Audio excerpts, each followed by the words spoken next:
ያላንዳች ፍርሃት ያላንዳች ሽንፈት የአውሮፓ ትልቁ ድግስ የቻምፒየንስ ሊግ ፍጻሜ ምሽት ላይ ሰተት ብሎ የገቡ መድፈኞች ድንቅ የተጋሩ ታሪክ ነው።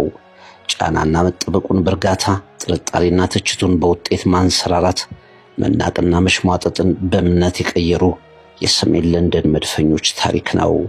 አውሮፓን ቀይ ያለበሰ ድልና ምሽት በአህጉር ውድድር ሁሌም ቅጽል ስም አያጣቸውም። ጥሩ ቢሆኑ እንኳን በትልቁ መድረክ ከሀያላኑ ጋር ወንበር ስበው መቀመጥ የማይችሉ የሚሞክሩ እንጂ ለክብር የማይታጩ ተብለው ይገለጹ ነበር። ወደ ውዱ ወሳኝ ምዕራፍ ሁሉም ዋንጫ ከእጃቸው የሚያመልጥ መሰለ። አርሰናል መድፈኞቹ ዕጣ ፈንታቸውን በተጋድሏቸው የቀየሩ ተፋላሚዎች ሆነው ግን ብቅ አሉ። የጫና ማዕበል ሲመታቸው መስመራቸውን ሳይስቱ እንደተለመደው አከተመለት የተባለው ጉዟቸው ላይ የድል መብራት የለኮሱ የአርሰናል ኮከቦች ድንቅ ምሽት ተመለከትን።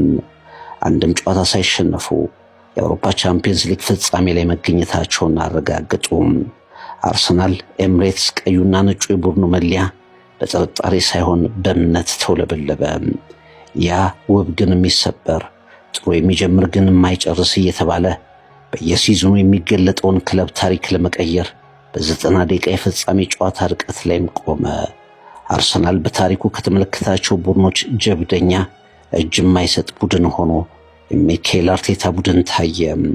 በአውሮፓ ቻምፒየንስ ሊግ ከፍተኛ ልምድ ካላቸው ቀዳሚ ቡድኖች አንዱን አትሌቲኮ ማድሪድን በደርሶ መልስ 2-1 ውጤት አንበርክከው መድፈኞቹ ከ20 ዓመታት በኋላ በታሪካቸውም ለሁለተኛ ጊዜ ብቻ ለፍጻሜ ደረሱ።